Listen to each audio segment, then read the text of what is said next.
A Tale of Two Walls by Joshua David Ling.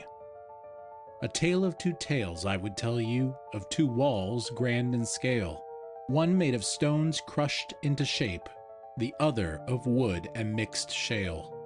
The first by a band in the 80s, a grand epic album in mind. The second a fairy tale by a pastor, to express beauty and morals unwind. Just another brick in the wall, the song's refrain reminds. You're just another cog in a machine that's laughing at you all the time. No ways to move ahead in front, no retreats left behind. You're doomed to a system that pushes you from birth through deathly grind. In halls of learning cold and gray, where minds are molded day by day, a cry emerges loud and clear against the system folks hold dear. Pink Floyd's anthem rings through history, a battle cry for you and me against the bricks that bind us tight and steal our soul's creative light. This story, woven through the song, tells of a wall built lifelong. Each trauma adds another stone till he stands isolated, alone. The chorus echoes discontent with rules and norms were meant to be bent. Conformity, a heavy price for minds that yearn to think twice. Teachers wielding unjust power, their authority we mistrust.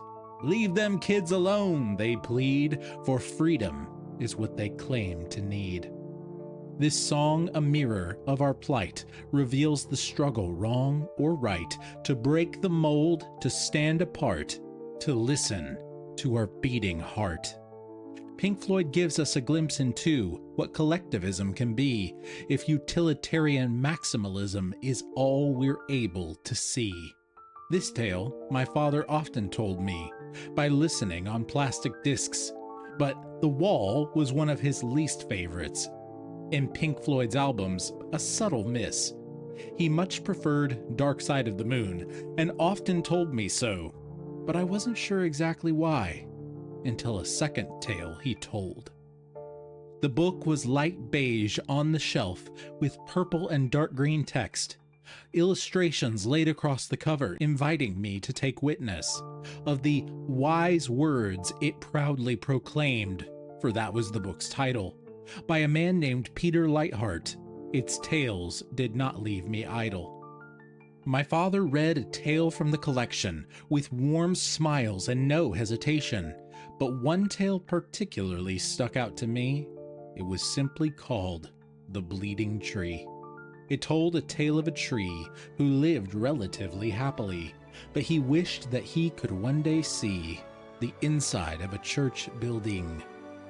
For one was nearby to him, and he prayed it would not be a sin to see from whence the wonderful sounds came to his woody ears. Well, his wish eventually came true. The church fell down in a storm, and due was its renovation all around, and for material he was chopped with tears.